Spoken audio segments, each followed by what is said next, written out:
Well, good afternoon. I'm going to present this talk on the behalf of General Newport, who is actually the graduate student that is doing the work on plasma etching. So I want to acknowledge the fact that this work has been supported for a few years now by Jefferson Lab and DOE, and all the work that has been done on this subject in the framework of this collaboration was done by PhD students, Maria Raskovic first, and nowadays General Newport. And they had the support of Professor Vuskovic and Dr. Popovic from the Old Dominion University, as well as Larry Phillips.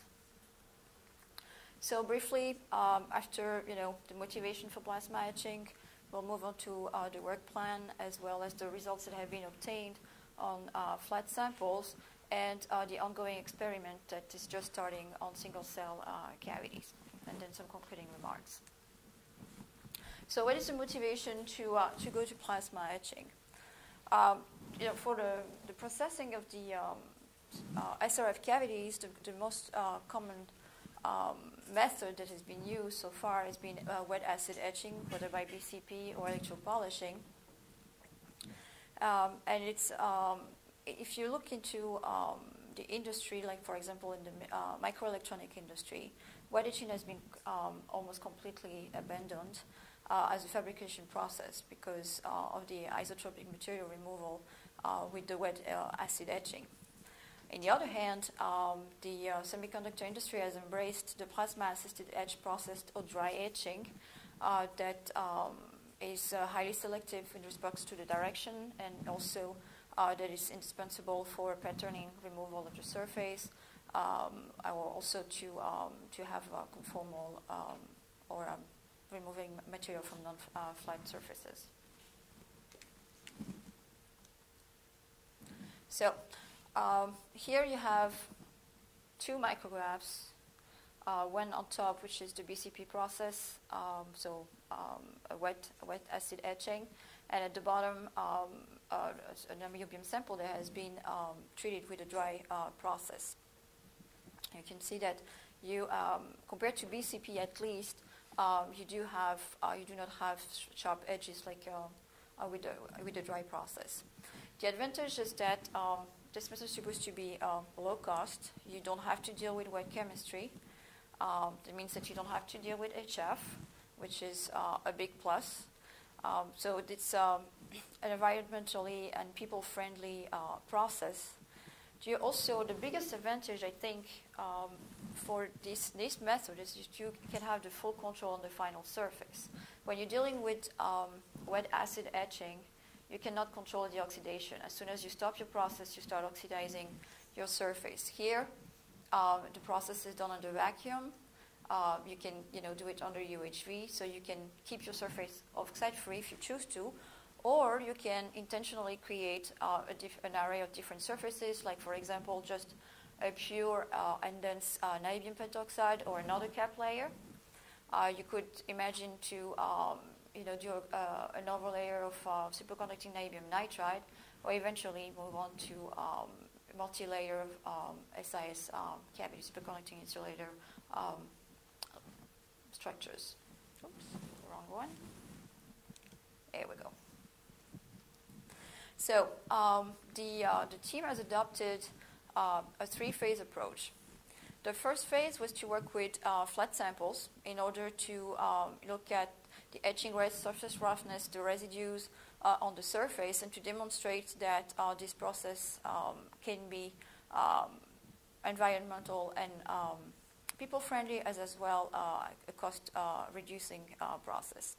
Phase 2, that is starting now, is actually working with a single-cell cavity system to establish the optimum conditions for the cavity geometry, especially for the asymmetric electronegative discharge, and also to demonstrate that the surface treatment is uniform across the surface of the cavity, and of course also to have some RF results in terms of the performance and be able to compare it to these existing standards for SRF cavities.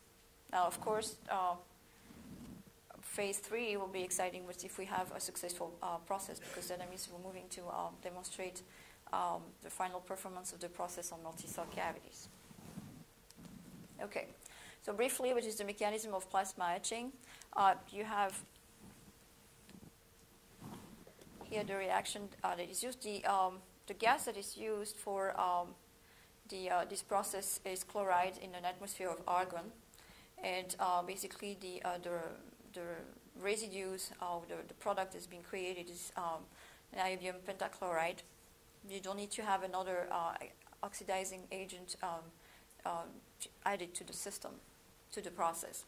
So basically you generate first some reactive species that are going to diffuse in a vacuum close to your surface and absorb on the surface, and then react with this surface, producing this niobium pentachloride that is then desorbed and can easily be pumped away. It's a solid, it's highly volatile, so it's easy to pump it away. This is a picture of the system that has been used based on the magnetrons at 2.45 gigahertz to treat some samples.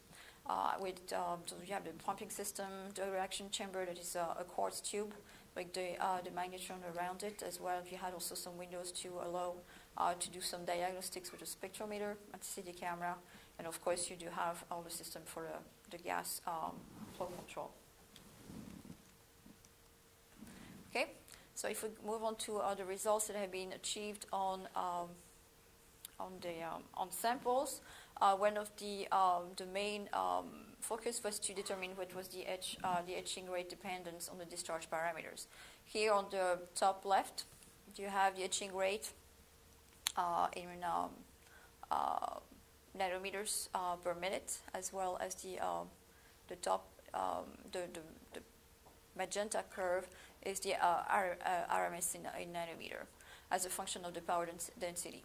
So you can see that here for the RMS, you actually have an area where your RMS is increased, and then you can move.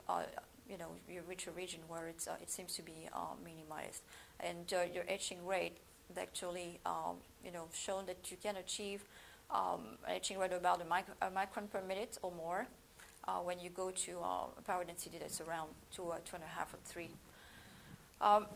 Here you have also the same thing, etching rate and RMS as a function of the concentration or the percentage of the in volume of the reactive gas, chlorine, in the argon atmosphere. And you can see that basically you have to make a compromise between the etching rate, a significant etching rate, as well as the minimizing the surface roughness. The last plot has been, it's the etching rate as a function of the pressure, the total pressure of the gas during the reaction, which is, of course, the argon gas with the a certain percentage of chlorine.